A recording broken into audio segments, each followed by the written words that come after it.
A new theory about human nature was put forward by Sigmund Freud.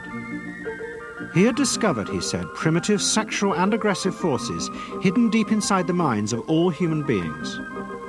Forces which, if not controlled, led individuals and societies to chaos and destruction. This series is about how those in power have used Freud's theories to try and control the dangerous crowd in an age of mass democracy. At the heart of the story is not just Sigmund Freud, but other members of the Freud family.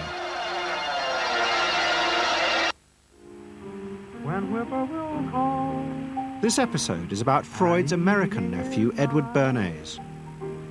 Bernays is almost completely unknown today, but his influence on the 20th century was nearly as great as his uncle's. Because Bernays was the first person to take Freud's ideas about human beings and use them to manipulate the masses.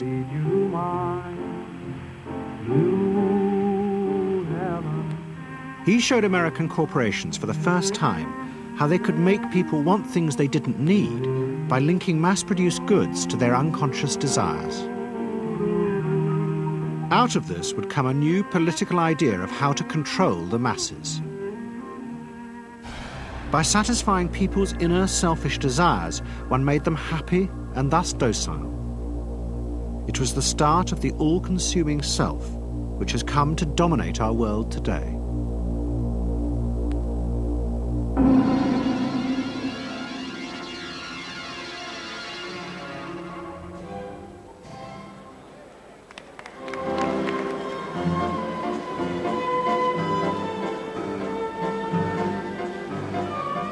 Freud's ideas about how the human mind works have now become an accepted part of society, as have psychoanalysts. Every year, the psychotherapist's ball is held in a grand palace in Vienna. This is the psychotherapy ball. Psychotherapists come, some advanced patients come, or former patients come, and many other people, friends, but also people from the Viennese society who like to go to a nice, elegant, comfortable ball. But it was not always so. 100 years ago, Freud's ideas were hated by Viennese society. At that time, Vienna was the centre of a vast empire ruling Central Europe. And to the powerful nobility of the Habsburg court, Freud's ideas were not only embarrassing, but the very idea of examining and analysing one's inner feelings was a threat to their absolute control. You see, at that time, these people had the power. And of course, you just were not allowed to show your bloody feelings. I mean, you just couldn't. You know, I mean, you couldn't, if you were unhappy, can you imagine, for instance, you sit somewhere in the country in a castle, you are deeply unhappy, you are a woman. You couldn't go to your maid and cry on her shoulders, or you couldn't go into the village and complain, you know, about your feelings. I mean, you couldn't, it was like selling yourself to somebody, you just couldn't, you know, because they had to respect you. Now, of course, Freud, you see, put that thought very much into question, because you see, to examine yourself, you would have to put a lot of other things into question, your society, everything what surrounds you.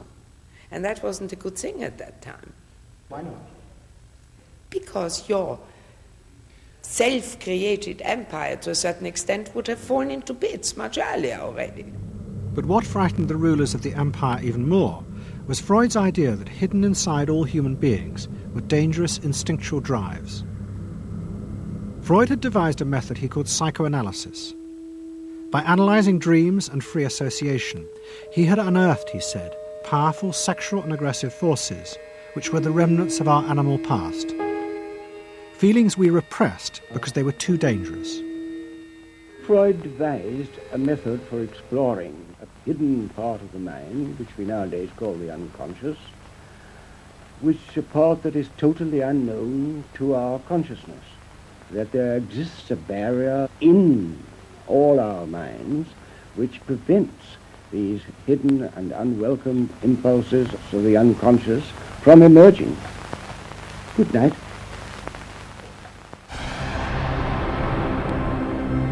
In 1914, the Austro-Hungarian Empire led Europe into war. As the horror mounted, Freud saw it as terrible evidence of the truth of his findings. The saddest thing, he wrote, is that this is exactly the way we should have expected people to behave, from our knowledge of psychoanalysis. Governments had unleashed the primitive forces in human beings, and no one seemed to know how to stop them.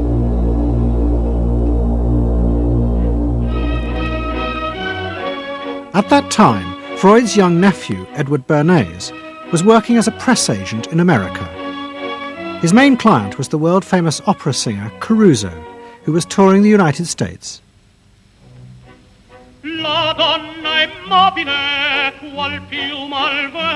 Bernays' parents had emigrated to America 20 years before, but he kept in touch with his uncle and joined him for holidays in the Alps. But Bernays was now about to return to Europe for a very different reason. On the night that Caruso opened in Toledo, Ohio, America announced it was entering the war against Germany and Austria.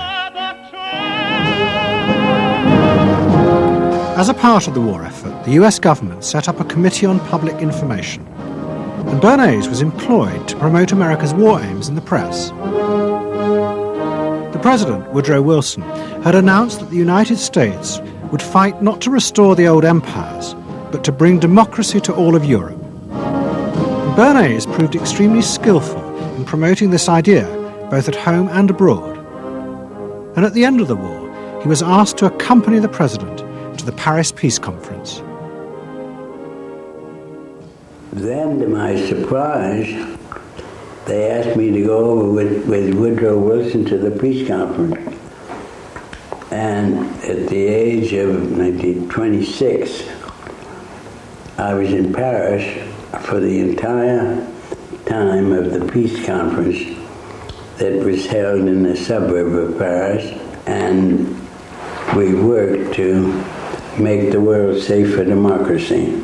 That was a big slogan. Wilson's reception in Paris astounded Bernays and the other American propagandists. Their propaganda had portrayed Wilson as a liberator of the people, a man who would create a new world in which the individual would be free. They had made him a hero of the masses. And as he watched the crowds surge around Wilson, Bernays began to wonder whether it would be possible to do the same type of mass persuasion, but in peacetime. When I came back to the United States, I decided that if you could use propaganda for war, you could certainly use it for peace. And propaganda got to be a bad word because of the Germans using it.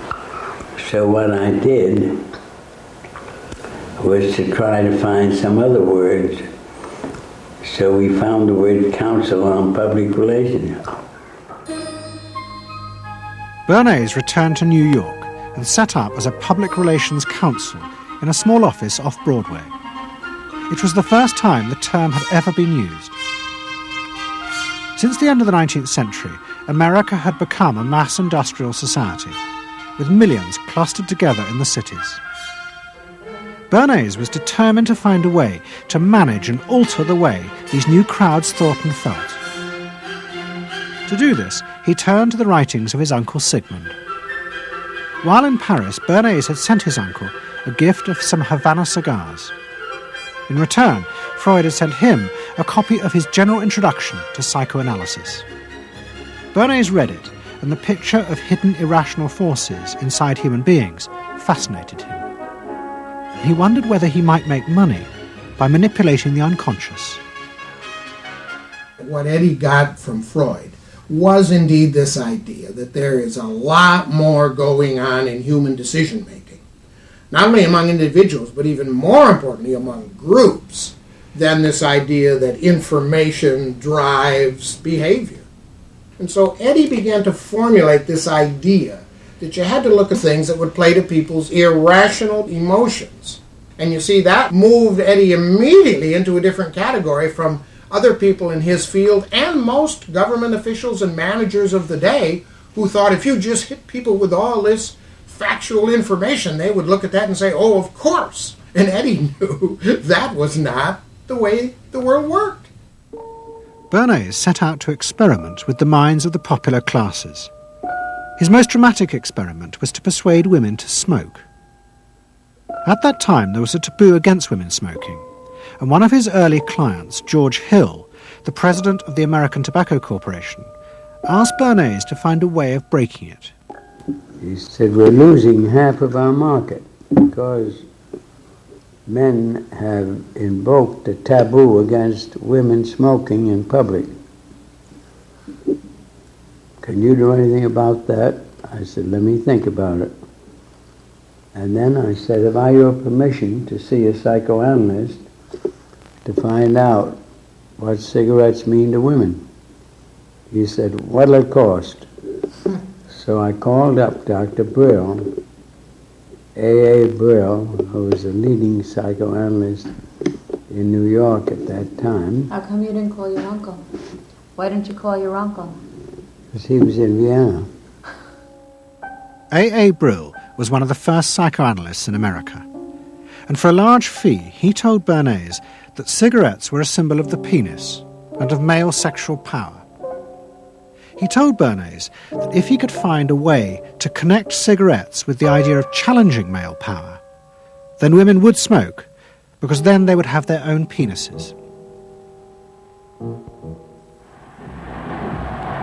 Every year, New York held an Easter Day parade to which thousands came, and Bernays decided to stage an event there. He persuaded a group of rich debutantes to hide cigarettes under their clothes. Then they should join the parade, and at a given signal from him, they were to light up the cigarettes dramatically. Bernays then informed the press that he had heard that a group of suffragettes were preparing to protest by lighting up what they called torches of freedom. He knew this would be an outcry, and he knew that all of the photographers would be there to capture this moment. And so he was ready with a phrase which was torches of freedom. And so here you have a symbol, women, young women, debutantes, smoking a cigarette in public with a phrase that means anybody who believes in this kind of equality pretty much has to support them in the ensuing debate about this, because torches of freedom.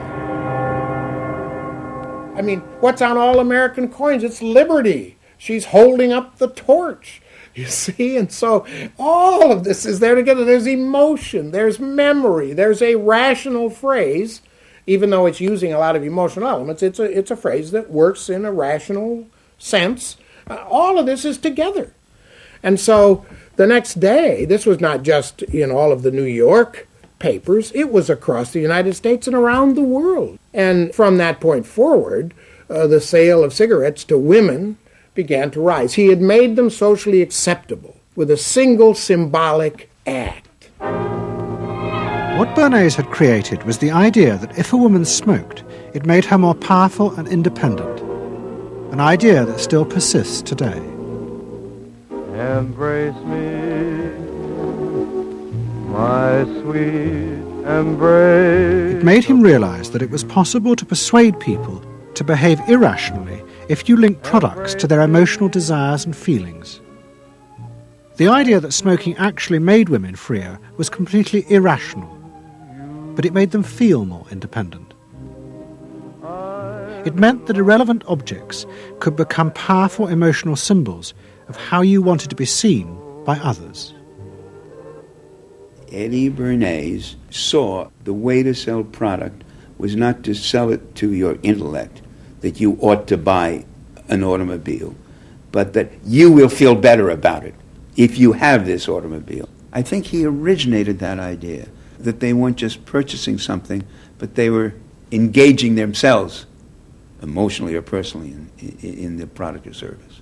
That it's not, you think you need a new piece of clothing, but you'll feel better with the piece of clothing. That was his contribution in a very real sense. We see it all over the place today, but I think he originated the idea of the emotional connect to a product or service. What Bernays was doing fascinated America's corporations. They had come out of the war rich and powerful, but they had a growing worry. The system of mass production had flourished during the war, and now millions of goods were pouring off production lines. What they were frightened of was the danger of overproduction, that there would come a point when people had enough goods and would simply stop buying. Up until that point, the majority of products were still sold to the masses on the basis of need. While the rich had long been used to luxury goods, for the millions of working-class Americans, most products were still advertised as necessities. Goods like shoes, stockings, even cars were promoted in functional terms for their durability. The aim of the advertisements was simply to show people the product's practical virtues, nothing more.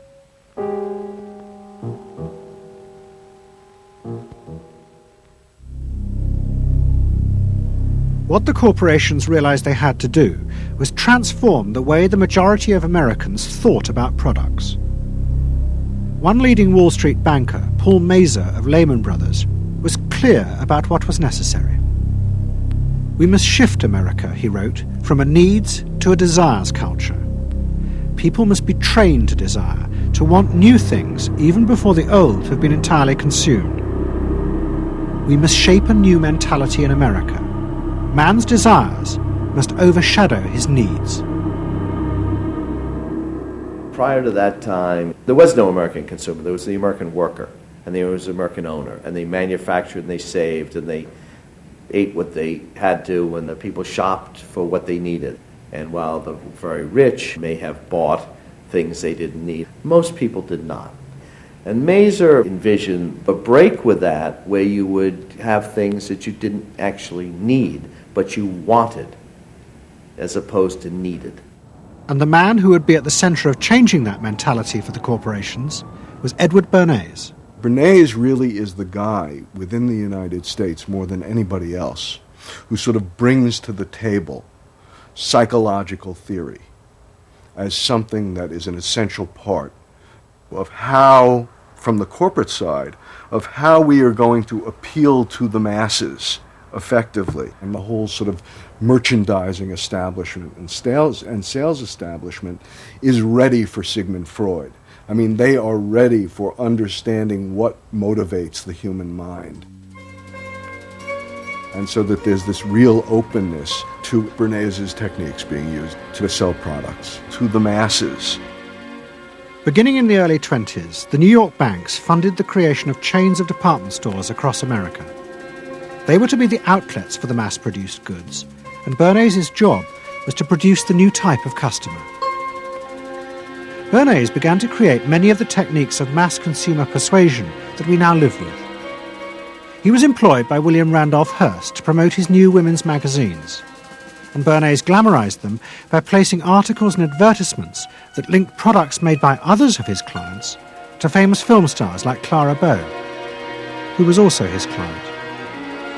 Bernays also began the practice of product placement in the movies, and he dressed the stars at the film's premieres with clothes and jewellery from other firms he represented. He was, he claimed, the first person to tell car companies they could sell cars as symbols of male sexuality. He employed psychologists to issue reports that said products were good for you and then pretended they were independent studies. He organised fashion shows in the department stores and paid celebrities to repeat the new and essential message: you bought things not just for need, but to express your inner sense of yourself to others. There's a psychology of dress. Have you ever thought about it? How it can express your character? You all have interesting characters, but some of them are all hidden. I wonder why you all want to dress always the same, with the same hats and the same coats. I'm sure all of you are interesting and have wonderful things about you, but looking at you in the street, you all look so much the same. And that's why I'm talking to you about the psychology of dress. Try and express yourselves better in your dress. Bring out certain things that you think are hidden. I wonder if you've thought of this angle of your personality. I'd like to ask you some questions. Why do you like short skirts? Oh, because there's more to see. More to see, eh? What good does that do you? What's in my hands? It makes you more attractive. Does? In 1927, an American journalist wrote, "A change has come over our democracy. It is called consumptionism. The American citizen's first importance to his country is now no longer that of citizen, but that of consumer." The growing wave of consumerism helped in turn to create a stock market boom. And yet again, Edward Bernays became involved, promoting the novel idea that ordinary people should buy shares, borrowing money from banks he also represented. And yet again, millions followed his advice. He was uniquely knowledgeable about how people in large numbers are going to react to products and ideas and so on. But in political terms, if he were to go out, so I can't imagine that he could get 3 people to stand and listen. Wasn't particularly articulate, was a kind of funny looking, and didn't have any sense of reaching out for people one-on-one. None at all. He didn't think about people in groups of one, thought about people in groups of thousands. So I would have nothing to do with him. Hello? Bernays soon became famous as the man who understood the mind of the crowd. And in 1924, the president contacted him. President Coolidge was a quiet, taciturn man and had become a national joke. The press portrayed him as a dull, humourless figure. Bernays' solution was to do exactly the same as he had done with products. He persuaded 34 famous film stars to visit the White House. And for the first time, politics became involved with public relations. And I lined up these 34 people, and I'd say, "What's your name?" He'd say, "Al Jolson."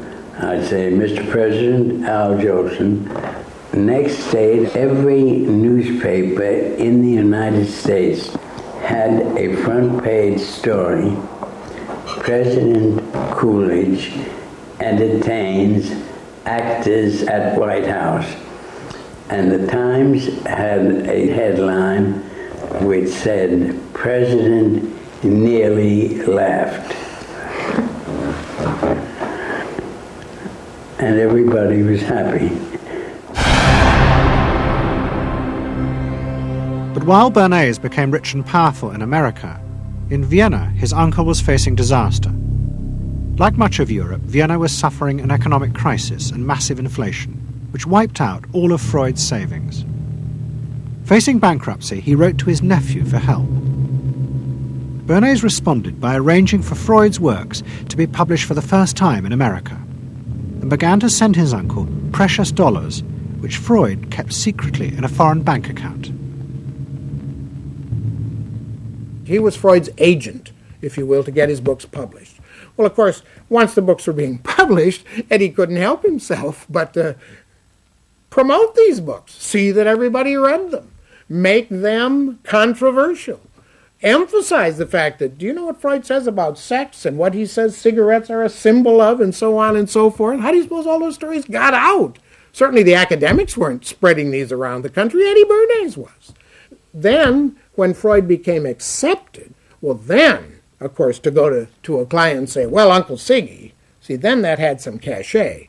But notice there, first Eddie created Uncle Siggy in the U.S., made him acceptable, secondly, and thirdly, then capitalized on Uncle Siggy. Typical Bernays performance. Bernays also suggested that Freud promote himself in the United States. He proposed his uncle write an article for Cosmopolitan, a magazine that Bernays represented, entitled "A Woman's Mental Place in the Home." Freud was furious. Such an idea, he said, was unthinkable. It was vulgar, and anyway, he hated America. Freud was now becoming increasingly pessimistic about human beings. In the mid-20s, he retreated in the summers to the Alps, sometimes staying in an old hotel, the Pension Moritz in Berchtesgaden. It is now a ruin. Freud began to write about group behaviour, about how easily the unconscious aggressive forces in human beings could be triggered when they were in crowds. Freud believed he had underestimated the aggressive instincts in human beings. They were far more dangerous than he had originally thought. After World War I, Freud was basically a pessimist. He felt that man is an impossible creature, a very, very sadistic and bad species, and did not believe that man can be improved. Man is a ferocious animal, the most ferocious animal that exists. They enjoy torturing and killing, and he didn't like man. The publication of Freud's works in America had an extraordinary effect on journalists and intellectuals in the 1920s. What fascinated and frightened them was the picture Freud painted of submerged, dangerous forces lurking just under the surface of modern society. Forces that could erupt easily to produce the frenzied mob which had the power to destroy even governments. It was this they believed had happened in Russia. To many, this meant that one of the guiding principles of mass democracy was wrong, the belief that human beings could be trusted to make decisions on a rational basis.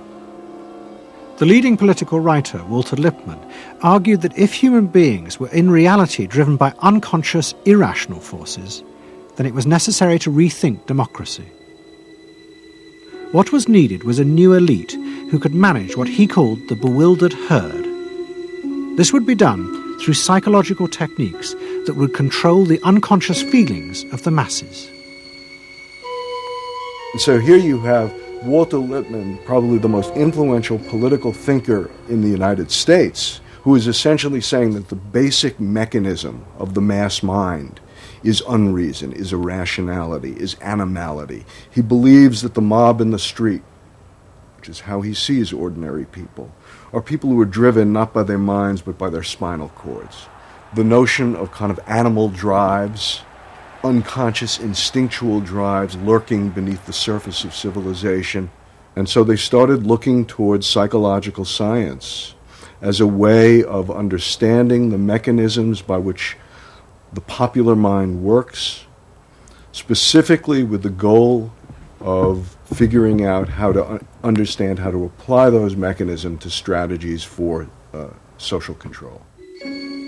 Edward Bernays was fascinated by Lippmann's arguments and also saw a way to promote himself by using them. In the 1920s, he began to write a series of books which argued that he had developed the very techniques Lippmann was calling for. By stimulating people's inner desires and then sating them with consumer products, he was creating a new way to manage the irrational force of the masses. He called it the engineering of consent. Democracy, to my father, was a wonderful concept, but I don't think he felt that all those publics out there had reliable judgment, and that they very easily might vote for the wrong man or want the wrong thing, so that they had to be guided from above. It's enlightened despotism in a sense. You appeal to their desires and their unrecognized longings, that sort of thing. That you can tap into their deepest desires or their deepest fears and use that to your own purposes. And then, in 1928, a president came to power who agreed with Bernays. President Hoover was the first politician to articulate the idea that consumerism had become the central motor of American life. After his election, he told a group of advertisers and public relations men, "You have taken over the job of creating desire and have transformed people into constantly moving happiness machines. Machines which have become the key to economic progress." What was beginning to emerge in the 1920s was a new idea of how to run mass democracy. At its heart was the consuming self, which not only made the economy work, but was happy and docile, and so created a stable society. Both Bernays and Littman's concept of managing the masses takes the idea of democracy and it turns it into a palliative. It turns it into giving people some kind of feel-good medication that will respond to an immediate pain or an immediate yearning, but will not alter the objective circumstances one iota. I mean, democracy really, the idea of democracy at its heart was about changing the relations of power that had governed the world for so long. And Bernays' concept of democracy was one of maintaining the relations of power, even if it meant that one needed to sort of stimulate the psychological lives of the public. And in fact, in his mind, that was what was necessary. That if you can keep stimulating the irrational self, then leadership can basically go on doing what it wants to do. Bernays now became one of the central figures in a business elite that dominated American society and politics in the 1920s. He also became extremely rich and lived in a suite of rooms in one of New York's most expensive hotels, where he gave frequent parties. Oh my goodness. He had a home in the corner suite of the Sherry Netherland Hotel. And here's this wonderful suite with all these windows looking out on Central Park and across at the plaza and on the square. And he would use this place to hold a soiree. The mayor would come. All the media leaders would come, the political leaders, the business leaders, the people in the arts. I mean, it was a who's who. People wanted to know Eddie Bernays because, you know, he himself became a sort of a famous man, a sort of a magician who could make these things happen. He knows everybody. He knows the mayor and he knows the senator and he calls politicians on the telephone as if he did get literally a high or a bang out of doing what he did. And that's fine, but it can be a little hard on the people around you, especially when you make other people feel stupid. People who worked for him were stupid, and children were stupid, and if people did things in a way that he wouldn't have done them, they were stupid. It was a word that he used over and over and over, dope and stupid. And the masses? They were stupid.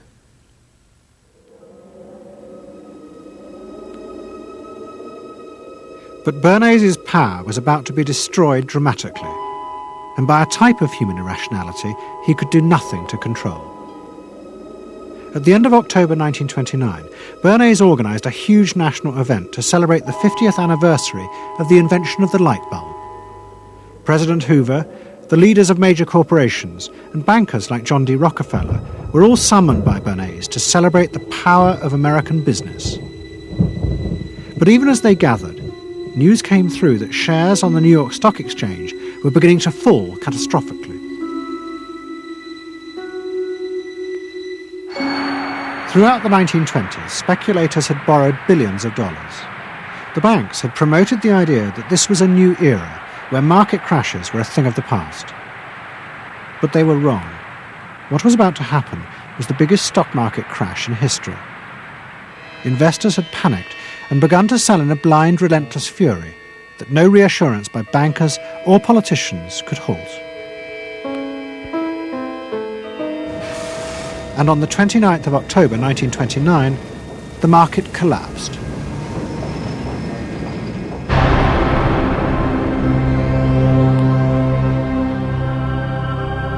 The effect of the crash on the American economy was disastrous.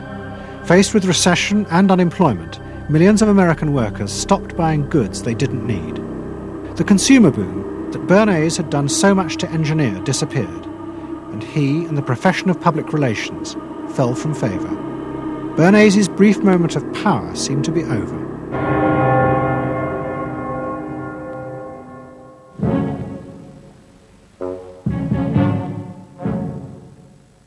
The effect of the Wall Street crash on Europe was also catastrophic. It intensified the growing economic and political crisis in the new democracies. In both Germany and Austria, there were violent street battles between the armed wings of different political parties. Against this backdrop, Freud, who was suffering from cancer of the jaw, retreated yet again to the Alps. He wrote a book called Civilization and Its Discontents. It was a powerful attack on the idea that civilization was an expression of human progress. Instead, Freud argued, civilization had actually been constructed to control the dangerous animal forces inside human beings. What was implicit in Freud's argument was that the ideal of individual freedom, which was at the heart of democracy, was impossible. Human beings could never be allowed to truly express themselves because it was too dangerous. They must always be controlled and would thus always be discontent.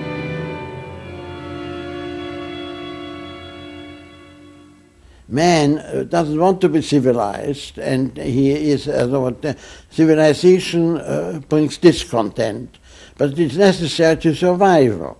Otherwise he couldn't survive. So he must be discontent, because this would be the only way to keep him within limits. But what did Freud think about the idea of the equality of man? He didn't believe in it. We had 32 parties, and Hitler said, before those parties don't vanish, there is no Germany. That's true. You can't have 32 parties, and so they felt this one person will put an end to this comedy. Freud was not alone in his pessimism. Politicians like Adolf Hitler emerged from a growing despair in the 1920s about democracy. The Nazis were convinced that democracy was dangerous because it unleashed a selfish individualism, but didn't have the means to control it. Hitler's party, the National Socialists, stood in elections, promising in their propaganda that they would abandon democracy because of the chaos and unemployment it led to. Die Parteien versprachen den Himmel auf Erden.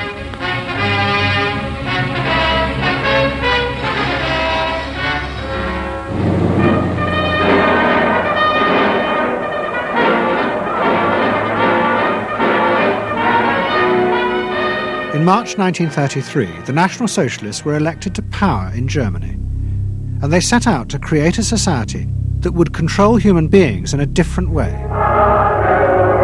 One of their first acts was to take control of business. The planning of production would in future be done by the state. The free market was too unstable, as the crash in America had proved. Workers' leisure time was also planned by the state through a new organisation called Strength Through Joy. One of its mottos was service, not self.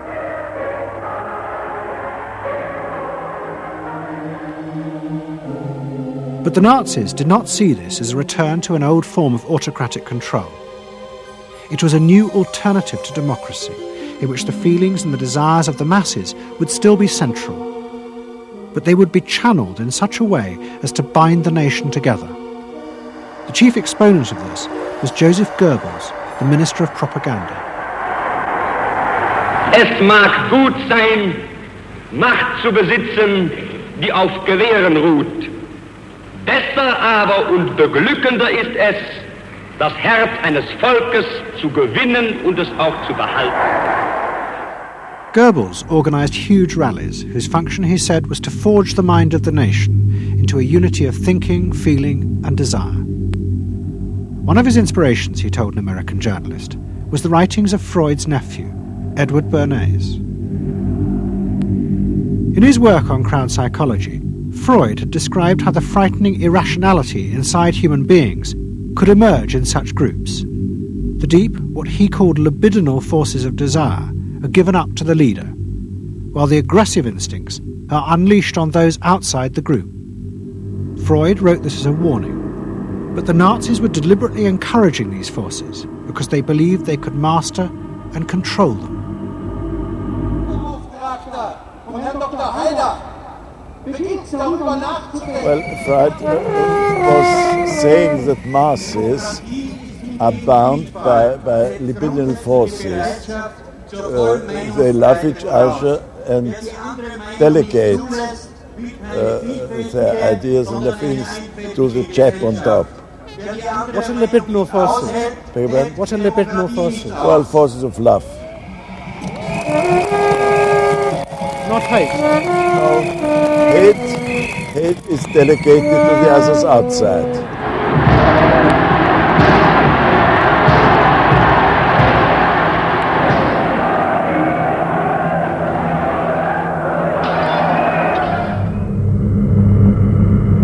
It's the mob.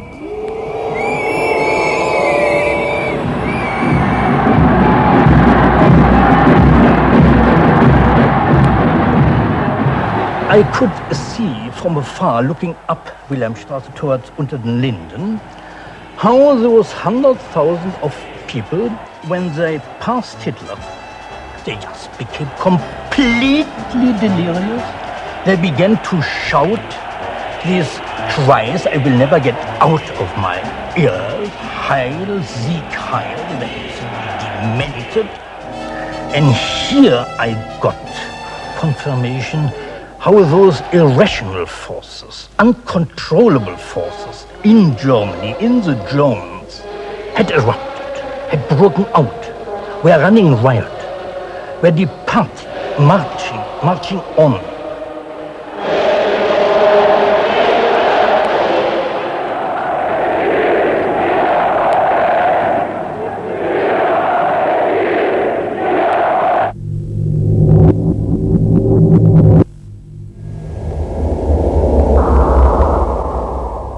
And in America too, democracy was under threat from the force of the angry mob.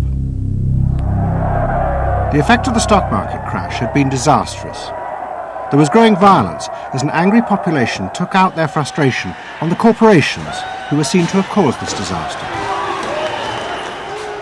Then, in 1932, a new president was elected who was also going to use the power of the state to control the free market. But his aim was not to destroy democracy, but to strengthen it. And to do this, he was going to develop a new way of dealing with the masses. I am prepared, under my constitutional duty, to recommend the measures that a stricken nation in the midst of a stricken world may require. But in the event that the national emergency is still critical, I shall not evade the clear course of duty that will then confront me. I shall ask the Congress for the one remaining instrument to meet the crisis: broad executive power.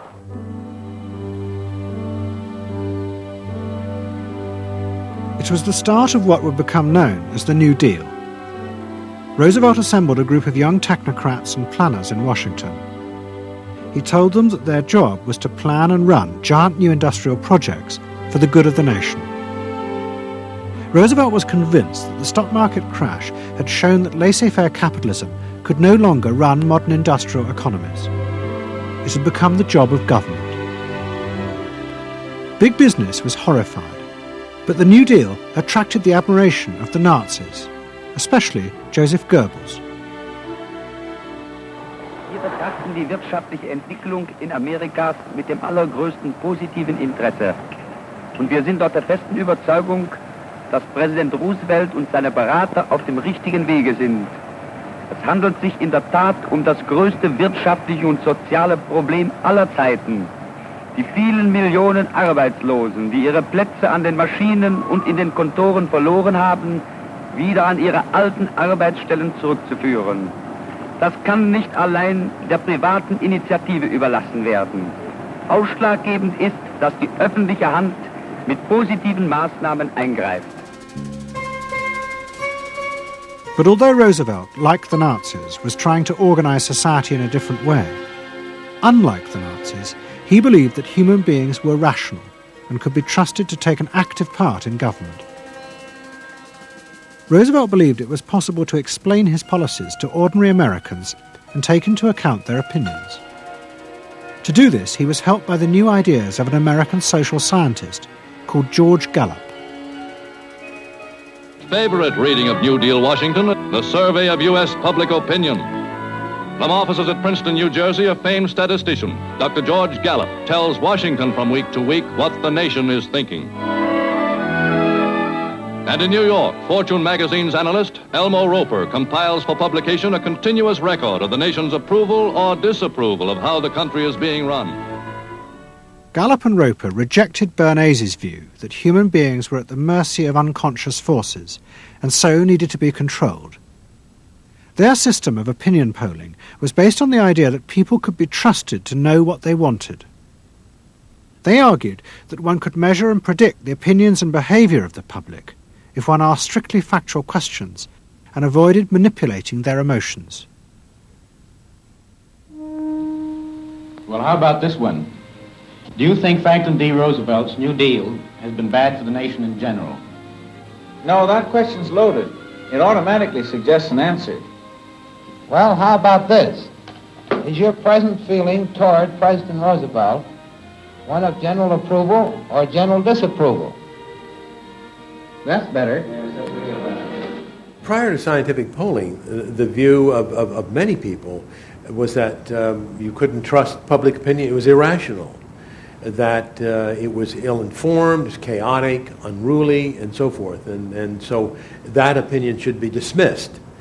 But with scientific polling, I think it established very clearly that people are rational, that they do make good decisions, and this offers democracy a chance to be truly informed by the public, giving everybody a voice in the way the country is run.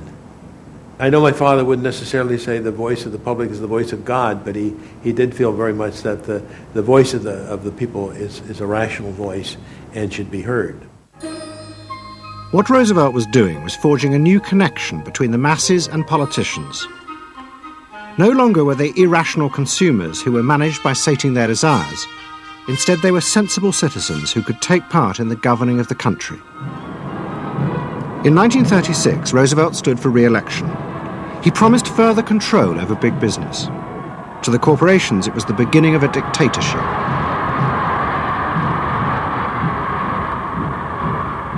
Roosevelt interferes with private enterprise and is running the country into debt for generations to come.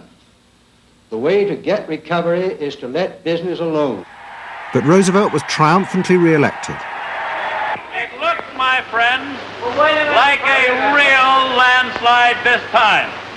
So please let me thank you again and tell you that I hope to see you all very soon and bid you an affectionate good night.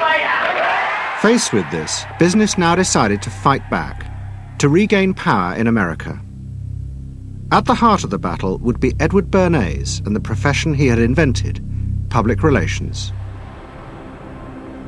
Following that election, business people start to get together and start to carry on discussions, primarily in private, and they start talking to each other about the need to sort of carry on ideological warfare against the New Deal and to sort of reassert the sort of connectedness between the idea of democracy on the one hand and the idea of privately owned business on the other.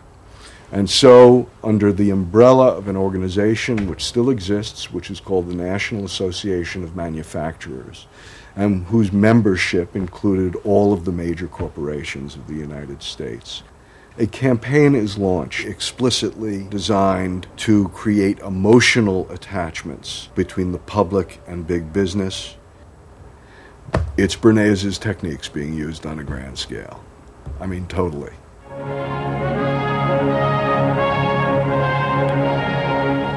General Motors Parade of Progress, traveling the high roads and byroads of America, bringing to millions of Americans in their own hometown the fascinating story behind modern industry, showing... The campaign set out to show dramatically that it was business, not politicians, who had created modern America. A better mode of living for all of us.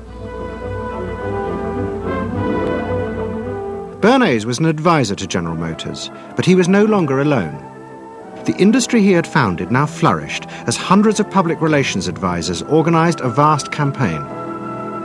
They not only used advertisements and billboards, but managed to insinuate their message into the editorial pages of the newspapers. It became a bitter fight. In response to the campaign, the government made films that warned of the unscrupulous manipulation of the press by big business. And the central villain was the new figure of the public relations man. They tried to achieve their ends by working entirely behind the scenes, corrupting and deceiving the public. The aims of such groups may be either good or bad, so far as the public interest is concerned, but their methods are a grave danger to democratic institutions. The films also showed how the responsible citizen could monitor the press themselves. They could create a chart that analysed the reporting for signs of hidden bias. But such earnest instruction was to be no match for the powerful imagination of Edward Bernays. He was about to help create a vision of the utopia that free market capitalism would build in America if it was unleashed.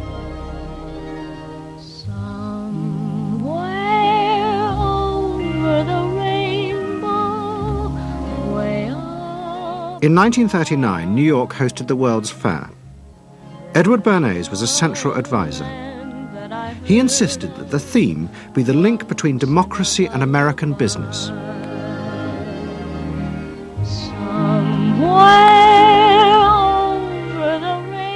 At the heart of the fair was a giant white dome that Bernays named Democracity. And the central exhibit was a vast working model of America's future, constructed by the General Motors Corporation. To my father, the World's Fair was an opportunity to keep the status quo, that is, capitalism, in a democracy. Democracy and capitalism, that marriage, right, linking, just like that. He did that by manipulating people and getting them to think that you couldn't have real democracy in anything but a capitalist society, which was capable of doing anything, of creating these wonderful highways, of making, moving pictures inside everybody's house, of telephones that didn't need cords, of sleek roadsters. I mean, it was consumerist, but at the same time, you inferred that in a funny way, democracy and capitalism went together. The World's Fair was an extraordinary success and captured America's imagination. The vision it portrayed was of a new form of democracy, in which business responded to people's innermost desires in a way politicians could never do. But it was a form of democracy that depended on treating people not as active citizens as Roosevelt did, but as passive consumers. Because this, Bernays believed, was the key to control in a mass democracy. It's not that the people are in charge, but that the people's desires are in charge. The people are not in charge. The people exercise no decision-making power within this environment. So democracy is reduced from something which assumes an active citizenry to the idea of the public as passive consumers. Driven primarily by instinctual or unconscious desires, and that if you can in fact trigger those needs and desires, you can get what you want from them. But this struggle between the two views of human beings as to whether they were rational or irrational was about to be dramatically affected by events in Europe. Events that would also change the fortunes of the Freud family. In March 1938, the Nazis annexed Austria. It was called the Anschluss. Hitler arrived in Vienna to an extraordinary outpouring of mass adulation. But even as he drove through the city, behind the scenes, the Nazis were systematically whipping up and unleashing the hatred of the crowd against the enemies of the new Greater Germany. The Anschluss was a kind of explosion of terrible hatred against the enemies, so-called enemies, or whatever they considered enemies, against the Jews totally, and also against a lot of very decent Austrians who had opposed the Nazis in Austria. They said it's legitimate now, you can do what you want, so they did it. Stealing, robbing and killing, I can't say it otherwise. And human depravity, of course, is always very near to normal behavior. It can change very quickly.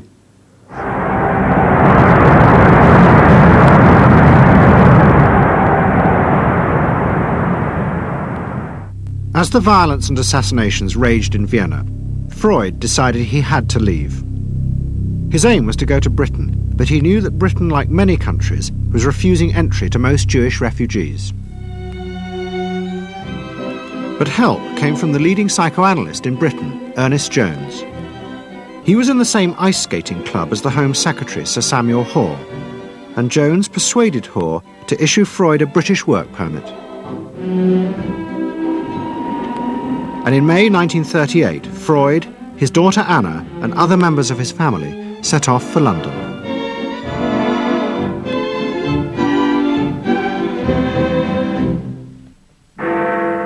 Freud arrived in London as Britain was preparing for war, and he settled with his daughter Anna in a house in Hampstead. But Freud's cancer was now far advanced, and in September 1939, just 3 weeks after the outbreak of war, he died.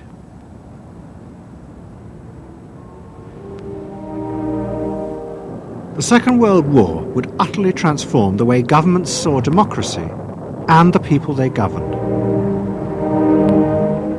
Next week's programme will show how the American government, as a result of the war, became convinced there were savage, dangerous forces hidden inside all human beings, forces that needed to be controlled. The terrible evidence from the death camps seemed to show what happened when these forces were unleashed. And politicians and planners in post-war America would come to believe that hidden under the surface of their own population were the same dangerous forces. And they would turn to the Freud family to help control this enemy within.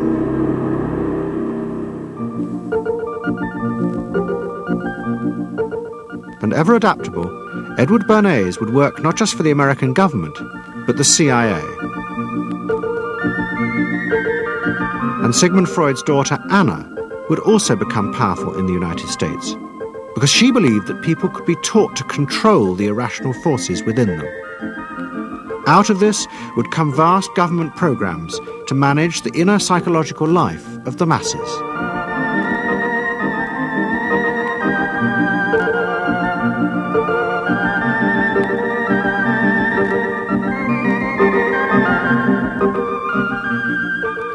The Century of the Self continues next Sunday night on BBC Two, same time, 8 o'clock.